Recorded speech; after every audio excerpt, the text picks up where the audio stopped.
Next question देखिए, प्रश्न number 5। समकोण त्रिभुज एक्स वाई जेड खींचकर उसकी माध्यिका खींचिए और उसके संगमन बिंदु को जी दर्शाइए। अब इसमें देखिए हमें समकोण त्रिभुज बनाना है, तो समकोण त्रिभुज कैसे बनता है, एक पहले खींच लीजिए रेखाखंड।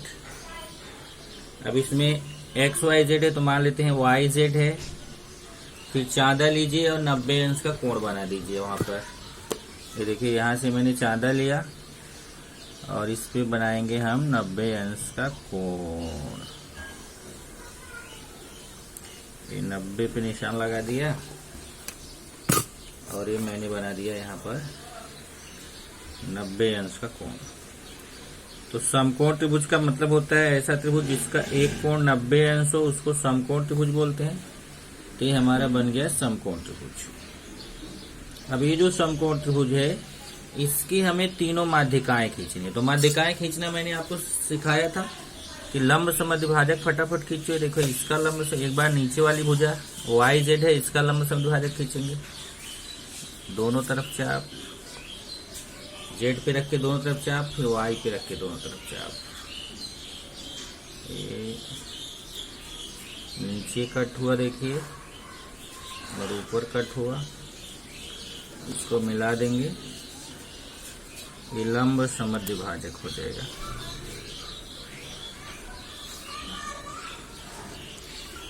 और जहां पे जाकर के ये नीचे कट होगा ये पहली माध्यिका हम लोग खींच देंगे। ये हमारी पहली माध्यिका हो गई।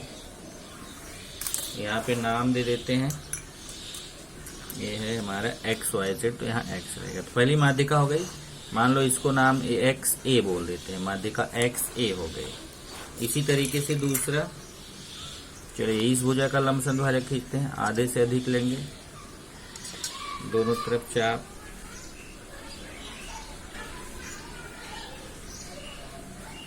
फिर एक्स से, पहले जेड से खींचा अब एक्स से खींचेंगे, इधर भी और इधर भी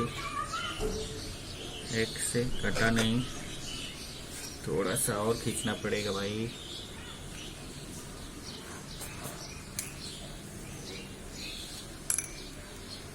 जेड से थोड़ा और आगे लेना पड़ेगा इधर तक, और अब एक्स से खींचेंगे तो ये कट जाएगा। ये देखिए कट गया, और यहाँ पे ये हो गया, ये हो गया। ये हमने एक्स जेड भुजा का लंब समद्विभाजक खींच दिया, एक्स जेड भुजा का। ये हमने वाई जेड का खींचा था तो एक माध्यिका मिली। अब देखिए एक्स जेड का लंब समद्विभाजक खींच दिया तो ये दूसरी माध्यिका मिल गई आपको। और इसको जो है हम यहाँ से वाई से मिला देंगे तो ये दूसरी माध्यिका हो गई। देखिए दूसरी माध्यिका हो गई, मान लो वाई बी बोल देते। अब एक तीसरी माध्यिका खींचेंगे, तीसरी माध्यिका के लिए हम एक्स वाई का लंब समद्विभाजक खींचेंगे। देखिए वाई पे रखेंगे एक बार एक्स पे, वाई पे रखा, आधे से अधिक लिया, इधर भी चाप, इधर भी चाप, फिर एक्स से एक्स पे रख के दोनों तरफ चाप कट करेंगे, इधर भी चाप और इधर भी चाप। ये देखिए यहाँ पे कट हुआ है और ये यहाँ पे, तो इसको मैं मिला दूंगा तो ये हो जाएगा। ये देखिए ये लंब समद्विभाजक हो गया, और इसको मैं जेड से मिला दूंगा तो तीसरी माध्यिका हो जाएगी। तो तीनों माध्यिकाएं हमने खींच दिया, और तीनों माध्यिकाएं देख रहे हैं एक ही बिंदु से होके जा रही है। इसको मान लो मैं सी नाम दे देता हूँ। तीनों माध्यिकाएं एक ही बिंदु से होके जा रही हैं, तो उस बिंदु को जहां पे तीनों माध्यिकाएं होके जा रही हैं उसको हम बोल देंगे जी। ये हो गया ये वाई जेड एक्स। इसी तरीके से आप अगला क्वेश्चन देखेंगे, छठवां। एक समद्विबाहु त्रिभुज बनाना है। कैसे बनाएंगे समद्विबाहु त्रिभुज? पहले एक भुजा खींच लीजिए कितने भी सेंटीमीटर का। देखिए एक भुजा कितने भी सेंटीमीटर का खींच लिया हमने। समद्विबाहु त्रिभुज का नाम नहीं बोला था, हम कुछ भी रख सकते हैं नाम। चलो BC त्रिभुज ABC रख देंगे। और फिर हमें समद्विबाहु त्रिभुज बना है। समद्विबाहु त्रिभुज का मतलब दो भुजाएं समान होनी चाहिए। तो हम क्या करेंगे, यहाँ से देखिए कितने भी सेंटीमीटर, मान लीजिए हमने इधर से 5 सेंटीमीटर ले लिया स्केल पे नाप के। ये देखिए स्केल पे यहाँ पे रखा राउंडर, स्केल के शुरुआत में राउंडर रखा यहाँ, और मान लो जितना सेंटीमीटर आपको लेना आप फ्री है। जैसे मैं 5 ले रहा हूँ, 5 सेंटीमीटर का नाप लिया। जितना भी लीजिए उतना ही सी से भी ऊपर कट करिए और उतना ही बी से भी कट करिए। इससे क्या रहेगा कि दोनों भुजाएं समान। समद्विबाहु मतलब होता है दो भुजाएं समान। तो जहां पे कट होगा ना, इसको जब आप मिलाएंगे तो ये हो जाएगा समद्विबाहु त्रिभुज, क्योंकि इसकी दो भुजाएं समान आ जाएंगी। अब ये हमारा समद्विबाहु त्रिभुज है, जिसमें भुजा ए बी बराबर है भुजा ए सी के। भुजा ए बी बराबर है भुजा ए सी के। दो भुजा समान है तो समद्विबाहु त्रिभुज है। इस त्रिभुज का आपको माध्यिका भी खींचना है और शीर्ष लंब भी खींचना है। तो चलिए इसकी माध्यिका भी खींचेंगे, शीर्ष लंब भी खींचेंगे। पहले मैं माध्यिका खींचूंगा, तो माध्यिका खींचने के लिए इसका पहले हमें लंब समद्विभाजक खींचना पड़ेगा। चलिए लंब समद्विभाजक खींचते हैं। पहले मैं BC का लंब समद्विभाजक खींच रहा हूं, तो एक बार B से कट करूंगा, एक बार C से।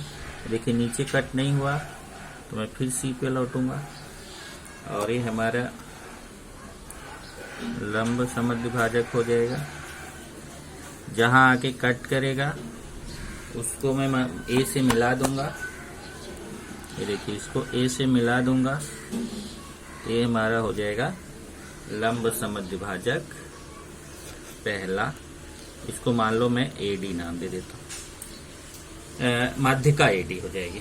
इसी प्रकार से दूसरी भुजा के लिए चलते हैं। इस भुजा का खींचते हैं, आधे से अधिक त्रिज्या लिया, इधर भी चाप इधर भी चाप, एक बार C से एक बार A से। देखिए इधर नहीं कटा, फिर से मुझे लौटना पड़ेगा। ये इधर तो कट गया, तो देखिए C से इधर मैं फिर कट करूंगा, तो ये एक्स्ट्रा हो गया मेरा चाप, इसको मिटा देता हूँ। यहाँ से देखिए ए कट हुआ और ए कट हुआ दो जगह, इसको मैं यहाँ से मिला दूंगा। ये हमारा जो AC भुजा है ना, उसका लंब समद्विभाजक हो जाएगा। ये देखिए AC भुजा का लंब समद्विभाजक हो गया। और फिर इसको जब मैं B से मिला दूंगा, इसको मान लो मैं यहाँ पे E नाम दे देता हूँ, तो B से जब E को मिलाऊंगा तो ये दूसरी माध्यिका हो जाएगी। ये देखिए हम इसको B से E को मिला दिए, ये दूसरी माध्यिका हो गई। इसी तरीके से तीसरी माध्यिका के लिए चलेंगे, तो AB का लंब समद्विभाजक खींचेंगे। एक बार B पे रखेंगे, आधे से अधिक त्रिज्या लेंगे, दोनों तरफ चाप, फिर A से वही काम करेंगे, दोनों तरफ चाप। ये दो बार यहाँ कट हो गया, ऐसे भी। और जहां कट होगा उसको हम मिला देंगे यहाँ पर। ये देखिए इसको मिला देंगे, तो ये हो जाएगा लंब समद्विभाजक भुजा AB का। जहां पे कट होगा उसको मैं नाम दे देता हूं, मान लो F नाम दे दिया, अपने मन से कुछ भी नाम दे सकते हैं। और जब CF को मिलाएंगे तो तीसरी माध्यिका हो जाएगी। तो हमने तीनों माध्यिकाएं यहाँ पर खींच दिया। देखिए ये देखिए तीनों माध्यिकाएं, जहां जाके तीनों कट होती है उसको बोलते हैं G। अब हमें क्या करना है, अब हमें खींचना है तीनों का शीर्ष लंब। शीर्ष लंब खींचना मैंने आपको सिखाया है। चलिए पहले इसका शीर्ष लंब खींचते हैं। यहाँ पे 90, तो इसका शीर्ष लंब तो देखिए वही आएगा, सेम शीर्ष लंब, जो माध्यिका है वही शीर्ष लंब भी है। ओके, और दूसरी भुजा का चलिए खींचते हैं, AB भुजा का। तो AB भुजा का शीर्ष लंब खींचते हैं। ये हमारा ये हो जाएगा AB भुजा का शीर्ष लंब। ये AB भुजा का शीर्ष लंब हो गया। मान लो यहाँ पे मैं G तो ऑलरेडी नाम है, H नाम दे देता हूँ, H। और फिर AC भुजा का मैं खींचने चल रहा हूँ लंब समद्विभाजक, वो शीर्ष लंब। AC भुजा का शीर्ष लंब देखिए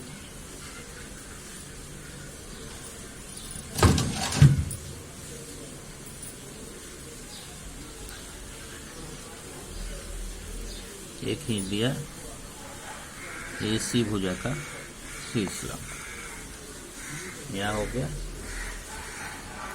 अब ये इसको मान लो HI मान लेते। अब ये जाकर देखिए जहां शीर्ष लंब कट होंगे उसको नाम दे देंगे O। अब उसने बोला है कि अपने निरीक्षण दर्ज करें, तो निरीक्षण में आपको लिखना है यहां O तथा G दोनों भुजा BC है। देखिए भुजा BC का जो लंब समद्विभाजक था उसी पे O भी है, उसी पे G भी है। भुजा BC के लंब समद्विभाजक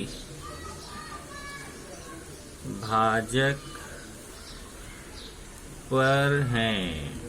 आपको बताना है कि जो केंद्रक G है और जो लंब केंद्रों है दोनों जो भुजा BC का लंब समद्विभाजक है उस पर है। एक लास्ट प्रश्न 7वां देखिए, रिक्त स्थानों की पूर्ति करिए। तो यहाँ पे देखिए एक त्रिभुज है ABC, इसमें G इसकी माध्यिका है। G माध्यिका है तो आप जानते हैं इसके 2:1 के अनुपात में विभाजित करता है। माध्यिका हमेशा देखिए जो शीर्ष बिंदु की तरफ वाला भाग रहता है वो 2 रहता है और जो इधर वाला रहता है 1 अनुपात रहता है। ऐसे देखिए AG का अनुपात 2 रहेगा, GP का 1। ऐसे BG 2 अनुपात रहेगा, GQ 1 अनुपात रहेगा, CG 2 अनुपात रहेगा, GR 1 अनुपात रहेगा। तो आपने पढ़ा है त्रिभुज की माध्यिकाएं, केंद्रक प्रत्येक माध्यिका को 2:1 के अनुपात में विभाजित करता है। तो पहले वाले क्वेश्चन में RG दिया है 2.5 और GC निकालना है। देखिए ये आपका RG 2.5 दिया है, तो 1 अनुपात होता है, 2 अनुपात होता है। तो जब ये 2.5 है तो उसका डबल होगा, 5 आएगा। 2.5 का डबल 5। देखिए कैसे निकालेंगे कि ये GC, ये देखिए CG और GR इसका अनुपात कितना होगा, CG और GR का अनुपात 2:1। देखिए GC बटे RG 2/1। अब GC का मान मालूम नहीं है, RG का मान 2.5 मालूम है। इधर देखिए RG का मान 2.5, तिर्यक गुणा करेंगे, GC का 1 से गुणा करेंगे, 1 गुणे लेंथ GC, और 2 का 2.5 से गुणा करेंगे, तो गुणा करेंगे तो 5 आएगा। 2.5 में 2 का गुणा 5 और 1 का गुणा इससे करेंगे तो GC का मान कितना आ जाएगा, 5। इसी तरीके से दूसरा देखिए BG 6 दिया, BQ निकालना है। इधर देखिए BG 6 दिया है और हमें पूरा BQ निकालना है। तो पहले BG 6 दिया तो हम पहले GQ निकालेंगे। इधर देखिए BG बटे GQ, वही फिर से कि BG और GQ का अनुपात कितना होगा, 2:1। इधर देखिए BG बटे GQ बराबर 2/1। अब BG का मान 6 पता है, यहाँ से देखिए BG का मान 6 है, BG का मान 6 रख दिया तो हमें तिर्यक गुणा किया, 2 का लेंथ GQ से गुणा होगा, 6 का 1 से होगा, और 2 का इधर जाके भाग हो जाएगा, 2 का गुणा उधर जाके भाग हो जाएगा। इधर देखिए तो यहाँ से 2×3 6, GQ का मान कितना आ गया, 3। ये देखिए ये GQ 3 आ गया। अब ये BG 6 पहले से ही पता है और GQ 3 आ गया, 6 और 3 जोड़ेंगे तो BQ कितना हो जाएगा, 9 हो जाएगा। इधर देखिए ये पूरा BQ 6 और 3 कितना होगा, 9। इसी तरीके से तीसरा भी निकाला गया है। इसमें इसको अगर हम x मानेंगे तो ये कितना हो जाएगा, उसका डबल हो जाएगा, 2x हो जाएगा। तो AP कितना हो जाएगा, 2x और x जोड़ के कितना हो जाएगा, 3x हो जाएगा। तो यहाँ AP का मान 6 दिया है तो इससे x का मान मिल जाएगा। x का मान यहाँ रख देंगे तो GP मिल जाएगा, x का मान यहाँ रख देंगे तो AG मिल जाएगा। इस तरीके से आपका चैप्टर खत्म होता है।